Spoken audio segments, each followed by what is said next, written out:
Friends আপনি কি আপনার ফোনকে সুইচ অফ বা পাওয়ার অফ করতে পারছেন না? যখন আপনি পাওয়ার অফ করার জন্য পাওয়ার বাটনে চাপছেন তখন পাওয়ার মেনু ওপেন না হয়ে আপনাদের ফোনে গুগল অ্যাসিস্ট্যান্ট বা জেমিনাই ওপেন হয়ে যাচ্ছে। তাহলে এই ভিডিওটি দেখে আপনি খুব সহজেই আপনার ফোনে আসা এই ধরনের সমস্যা ঠিক করতে পারবেন।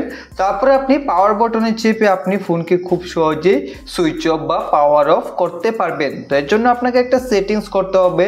তো সেই সেটিংস দেখার আগে আপনারা যদি আমাদের চ্যানেলে প্রথম হয়ে থাকেন তাহলে চ্যানেলটিকে এখনই সাবস্ক্রাইব করে পাশের বেল আইকনে ক্লিক করে অল নোটিফিকেশনে ক্লিক করে দিবেন। ভিডিওটি ভালো লাগলে অবশ্যই লাইক করে দেবেন। আপনাদের এক লাইক আমাদের মোটিভেট করে পরবর্তী ভিডিও বানাতে, এবং এই ভিডিওটিকে আপনাদের বন্ধুদের সাথে শেয়ার করে দেবেন যাতে তারাও তাদের ফোনকে কিভাবে সুইচ অফ করতে হয় তা জানতে পারে। তো এখন আপনাদের কি করতে হবে, ফোন থেকে সবার প্রথমে সেটিংসকে ওপেন করতে হবে। সেটিংসকে ওপেন করার পর এখন আপনি এখানে সার্চ বার দেখতে পাবেন। সার্চ বারে সার্চ করবেন পাওয়ার বাটন, POWER পাওয়ার BUTTON। তো এইভাবে আপনি পাওয়ার বাটন লিখে সার্চ করবেন। তো এখানে আপনি দেখতে পাবেন একটা সেটিংস রয়েছে পাওয়ার বাটন, তো তার উপরে ক্লিক করে দেবেন। ক্লিক করার পর এখন এখানে আপনি দেখতে পাবেন press and hold the power button, তার উপরে ক্লিক করবেন।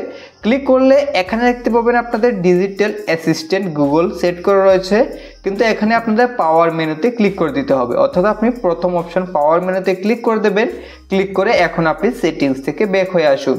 এখন যদি আপনি পাওয়ার বাটনে চেপে রাখেন তাহলে কিন্তু আপনাদের পাওয়ার মেনু ওপেন হয়ে যাবে।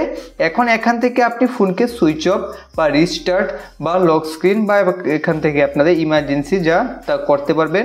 এখান থেকে আপনি এইভাবে পাওয়ার অফও করতে পারবেন। তো এইভাবে খুব সহজে কিন্তু আপনি আপনার ফোনকে পাওয়ার অফ বা সুইচ অফ করতে পারবেন।